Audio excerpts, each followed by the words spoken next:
Renato, Vamos desde lá. recuperado, em condições e com foco. Vamos recuperar algumas coisinhas. O Dorival foi demitido depois da briga com o Neymar. Não foi Puxa, só uma faísca, não. A discussão gerou um pedido do Dorival por uma punição dura para o Neymar, coisa que não foi acatada pelo Santos, que preferiu demitir o Dorival. Então eu não tenho dúvida de que o Dorival pode superar isso. Agora, não foi simplesmente um arrufo dentro de campo. O Dorival, que tinha sido campeão da Copa do Brasil com esse mesmo Santos, Santos do Neymar e do Ganso, todo mundo lembra, foi demitido por causa dessa história, que começou por causa da cobrança de um pênalti. Mas, enfim. Eu adorei quando ele disse o seguinte, até começou um pouco cortadinho aqui a nossa. A seleção precisa aprender a jogar sem o Neymar. Isso, para mim, é fundamental. Mas, como sempre faz o Dorival é um cara muito, vamos assim dizer, diplomático. Ele aí depois diz, não, mas temos que lembrar que o Ney aí é um dos 3 melhores jogadores do mundo. Não é mais, Dorival. Não é mais, há muito tempo que não é mais um dos 3 melhores jogadores do mundo. Mas tudo bem, você não quer fazer dar um tapa de luva de pelica já. Mas em seguida, como a Marília ressaltou, ele diz, queremos contar com ele desde que esteja em forma, sem lesão e focado. Isso o Neymar, esquece, nunca mais vai estar. Eu acho que a melhor coisa que o Dorival precisa fazer é formar uma seleção brasileira competitiva sem o Neymar. Sem o Neymar, esquece o Neymar, gente. Se na proximidade da Copa ele estiver em algum lugar competitivo, jogando bem e focado, você pode até chamar. Mas você basear todo o seu trabalho, e esse para mim foi o grande erro do professor Adenor Bach, basear todo o trabalho no Neymar, dá no que deu. 2 Copas perdidas. As 2 das quartas de final contra adversários que em outros tempos não assustavam o Brasil. Então, eu acho que o Dorival está começando muito bem, muito bem. E ele vai ter uma vantagem, que ele vai ter essa Copa América para jogar sem o Neymar. O Tite também teve uma Copa América. Exatamente. O Tite também teve uma Copa América sem o Neymar, ganhou a Copa América, mas não adiantou, continuou Neymar dependente. Então, acho que o Dorival começa. Eu gostei muito da entrevista do Dorival, assim como você, Maria. Achei. E as entrevistas do Dorival geralmente são entrevistas bem ponderadas, bem sensatas, né? E achei que ele tocou no ponto fundamental, quando ele falou que, a seleção precisa aprender a jogar sem o Neymar. E 2, o Neymar pode voltar desde que esteja em forma, sem lesão e focado. O que ele está querendo dizer? Que o Neymar hoje em dia não tem foco. E ele está certíssimo. O Neymar pensa em qualquer coisa hoje em dia, menos futebol. E vê como é que o Jorge Jesus está feliz da vida lá na Arábia. O Jorge Jesus está querendo, pensando, ver se consegue estender mais a ausência do Neymar. Sem o Neymar, o time dele está voando. Quando o Neymar vier, vai ser uma dor de cabeça para o Jorge Jesus. Então, olha que situação que o Neymar se tornou. A ausência do Neymar hoje em dia é um reforço. Então, eu acho que o Dorival deve usar esse reforço para montar uma seleção brasileira competitiva e a gente aprender que Neymar foi um rio que passou na nossa vida, um rio caudaloso, que no final das contas trouxe muito menos água do que se esperava. Agora, nós vamos abordar outras coisas que o Dorival falou também depois, não vamos? Vamos, Tá, vamos. Antes de eu chamar mais uma sonora, que eu acho aí uma sonora que não se pode terceirizar para a torcida, atuar um momento da seleção brasileira, eu vou, com isso que você falou sobre a Neymar dependência, eu discordo semanticamente de você. Eu acho que o principal erro dos últimos 2 técnicos, tanto do Tite como até do Diniz, em tão curto tempo, não foi a Neymar dependência, foi o Neymar centrismo. Porque mesmo a ausência do Neymar, o Neymar é o assunto principal. No meio de uma data FIFA, sai lá, pega o helicóptero do Neymar, que precisa visitar o Neymar. Pode visitar o Neymar em qualquer dia da vida, não precisa ser no meio da data FIFA entre 2 jogos. O Diniz não começou a sua participação na seleção brasileira dizendo que a Copa do Mundo merecia o Neymar, assim como durante muitos anos ficou falando que a Copa do Mundo merecia o Messi. Não há uma menor comparação. Mas ele falou uma coisa que eu sei, além, obviamente, de ter dito que não abandonou o São Paulo, mas esse assunto já foi, que aqueceu o coração de Arnaldo Ribeiro. Quer dizer que ele vai, sim, convocar os jogadores daqui.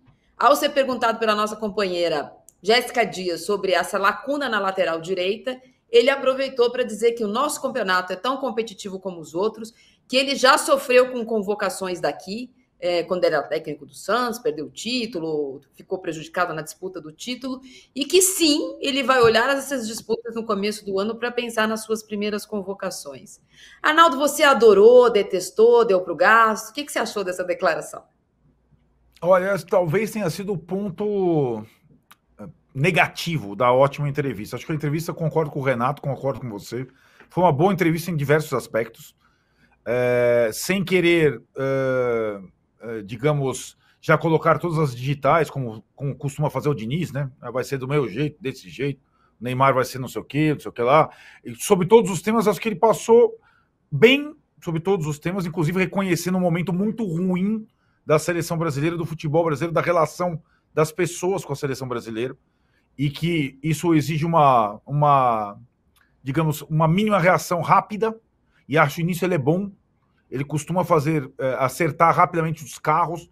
Eu estou sempre com essas comparações de Fórmula 1, eu garanto que depois de tomar uma escovada do Renato que eu vou parar, mas eu tenho outra para fazer mais para frente. E acho que nessa coisa, Marília, do futebol doméstico, para mim é uma opinião que eu carrego há muito tempo. Eu discordo, eu sei que eu discordo da maioria, quase todas as pessoas pensam diferente, acham que jogadores aqui no Brasil têm alguns melhores que os atuando lá fora. Eu discordo totalmente. Acho que a diferença entre o futebol praticado no Brasil e em ligas principais na Europa é gigantesco, é uma coisa abissal. E uma das coisas que mais me decepcionou no trabalho do Fernando Diniz de 6 jogos, etc., foi a miopia de observação em relação a jogadores brasileiros em destaque na Europa. Quase uma cegueira, não digo nem miopia.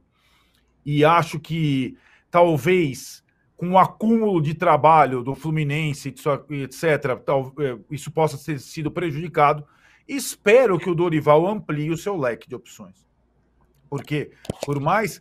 O que a gente conversou ali sobre o Diniz? Muito. Para mim, chamou atenção demais o Brasil acabar o jogo contra a Argentina no desespero no Maracanã, com o Nino e André como zagueiros. Porque são os dois únicos jogadores que entendem o dinizismo visceralmente. O Nino não é o melhor zagueiro brasileiro, apesar de ser bom, e o André não é o melhor volante brasileiro, apesar de ser bom. Volantes brasileiros em alto nível na Europa são vários. Então, a impressão de que só tem bagulho lá fora e os caras bons estão aqui dentro é completamente distorcida, na minha opinião.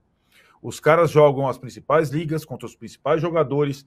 Então, quem marca o Haaland lá não é o Nino, você entende? Né? É o Diego Carlos do Aston Villa, é o Tuta do Eintracht Frankfurt. Os caras não veem futebol, cara. Então eu espero que o Dorival... Não enxergam. Isso o Tite estava fazendo bem na parte final do trabalho dele, eu admito. E vendo em loco e ampliando, tentando evitar que jogadores fossem defender outras seleções, chamando eles antes, né? Vários exemplos que a gente teve isso aqui. Então, se o Dorival começar a vir numa de seleção doméstica, além de ferrar o futebol brasileiro e os clubes aqui, como sempre, evidentemente os jogadores que atuam aqui são piores que os jogadores que atuam lá fora. E quando tem um melhorzinho que se destaca, ele vai saindo. Esse é o processo, desde a Lei Pelé. Está acontecendo agora com o Nino, aconteceu com o Beraldo, e vai ter que convocar esses caras. São esses caras que têm que defender a seleção brasileira. Não tem nenhum. O Endrick está indo para o Real Madrid. Então não adianta a gente achar que os caras, os aqui são melhores. Não são melhores. É uma impressão, digamos, de quem vê no dia a dia, todo final de semana. Então parece que aqui não é. O futebol brasileiro, guardando uma proporção para as ligas principais europeias, é como se fosse uma Série B. E você não convoca o jogador de Série B, cara. Não convoca. Salvo raríssimas exceções. É a minha. Eu sei que é uma opinião meio isolada, mas se ele ficar com a miopia do Diniz e querer só convocar cara daqui, sem saber que tem vários bons lá fora, estamos perdidos. Eu não acredito que ele faça isso na prática. Espero que tenha algumas vozes ou olhos que observem jogadores que estão se destacando muito bem. Por exemplo, o melhor volante brasileiro hoje não é o André, é o Douglas Luiz, que joga no Aston Villa. Douglas. Exato. Né? Bom, de volantes entendo bastante e às vezes empresto o meu conhecimento para você. Sobre esse assunto especificamente, né, que você acabou de falar, de convocar jogadores brasileiros e como a torcida brasileira tem ranço das vezes que a seleção brasileira, em datas inúteis, atrapalha os times brasileiros e alguns técnicos reclamam. A gente tem agora uma sonora do Dorival pedindo, conclamando os patriotas do Brasil, Eduardo Tironi é o primeiro deles, a ajudar.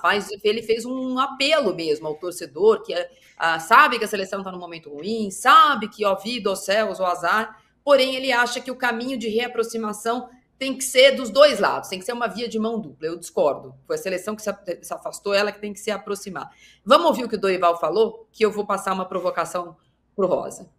Nós aprendemos com o futebol brasileiro o caminho de vitórias. E nós precisamos reencontrar esse momento. Eu estou aqui de coração aberto, buscando fazer a primeira convocação do meu momento. É justamente o torcedor brasileiro, que ele passe a viver um pouco mais a sua seleção, que ele acredite um pouco mais na sua seleção. É natural que seja uma obrigação de todos nós que aqui estamos, fazermos o nosso melhor para que possamos entregar ao torcedor uma seleção confiável, uma seleção que volte a passar a credibilidade a todos nós. Então, eu peço de coração que o torcedor volte a participar do dia a dia da nossa seleção, que vivencie a nossa seleção como sempre foi. Sempre faz bastante tempo, né, Rosa? Hoje, por exemplo, vou dar esse recorte pequeno, nosso universo pequeno aqui, a nossa enquete não é sobre qual vai ser o principal desafio do Dorival na seleção. Os times brasileiros ocuparam o lugar quase completo no coração do torcedor. Não dá para dizer que brasileiro não gosta de futebol, mas brasileiro gostar de seleção. Seleção brasileira teve 2 passagens recentes pelo Maracanã. Uma, ela perdeu a final da Copa América para o Argentina. Na outra, contra a mesma Argentina, não sabia nem se ia ter jogo, porque começou um quebra-quebra, uma briga, não se sabe de onde começa, tem racismo, tem abuso da polícia, mas quem tentou resolver a confusão foram os argentinos. Os brasileiros voltaram tudo para o vestiário. Eu queria saber de você se você acha que isso que ele acabou de dizer, essa primeira convocação, né, pro todo mundo gostar mais da seleção, é assim. Ô Marília, você sabe que o seu irmão Vitor Guedes, eu trabalhei muito tempo ao lado dele, ele falava uma brincadeira seguinte: nossa, parece que no metrô o assunto hoje só foi a entrevista coletiva do Dorival Júnior pedindo a convocação da seleção brasileira, né? Ele falaria isso, depois você pode até me corrigir. Não, Marília, não tem condições, o brasileiro realmente não... o brasileiro tá magoado desde antes dos 7-1, né? Aquela coisa toda. Perdeu-se a confiança, perdeu-se o lastro da seleção brasileira em termos das pessoas acreditarem, ficarem ali ansiosos, olhando a tabela, quando vai ser o próximo jogo das eliminatórias. A confiança vai retornar e o brasileiro gosta da seleção só quando próximo à Copa do Mundo. Não é à toa que a gente fala o seguinte: o Brasil só interessa o jogo das quartas de final da próxima Copa do Mundo. Até lá, o brasileiro dá pouca atenção e quer saber também se quando chegar a Copa do Mundo se vai ser dispensado do trabalho. Então, essa confiança que o Dorival Júnior está querendo trazer de volta vai depender muito do trabalho deles. E olha, tem que remar, viu, Marília? Tem que remar muito para trazer essa confiança. Concordo plenamente com você. Eu acho que nesse ponto o torcedor está já há muito tempo muito magoado e não presta atenção. Não adianta ficar esse discurso, o torcedor, parece aquele discurso fanista, né? Nós temos que vestir a camisa da pátria, nós temos que ser o torcedor acima de tudo, temos que empurrar, ser mais o 12º jogador e tal. Não é assim que as coisas acontecem, não é assim que a seleção brasileira vai recuperar o prestígio. Vai recuperar o prestígio, olha, não sei se a nossa geração vai conseguir daqui 4, ou talvez se ganhasse uma Copa do Mundo, mas o brasileiro não tem essa digamos assim, essa paixão, como o argentino tem, como o inglês tem. Nós gostamos muito mais dos nossos clubes, até porque tem aquela brincadeira, né? Quando o Brasil, quando a gente tira o sarro no corintiano, tira o sarro no palmeirense, tira o sarro no São Paulino, e não temos um vizinho argentino, não temos um vizinho inglês para tirar o sarro. Então essa coisa não cola para mim, viu, Marília? Olha, Marília, deixa eu só botar minha colher rapidamente nessa história. Eu acho que o brasileiro está cansado de ver a seleção jogar nada. Se a seleção voltar a jogar bem, se a seleção voltar a desempenhar, voltar a ser prazeroso ver a seleção, eu acho que o torcedor naturalmente se reaproxima da seleção. Ainda que tenha sempre agora esse problema do pé atrás. Por exemplo, Copa América, os torcedores dos clubes vão ficar pé da vida com o Dorival se ele levar jogadores deles. O Flamengo, por exemplo, o meio-campo dele inteiro já vai embora porque é uruguai e chileno. Aí vai o Dorival e chama o Gerson também. Aí o cara vai querer torcer o pescoço do Dorival. Agora, se a seleção voltar a jogar bola, se ela voltar a encantar, olha, aí é normal, volta. Não é o torcedor que tem que se reaproximar da seleção. É a seleção que tem que jogar um futebol que chame o torcedor, que seja prazeroso para o torcedor ver jogar. Acho que é muito simples. Não adianta, Dorival, você chamar torcedor. Você tem que fazer o time jogar, que aí o torcedor vem.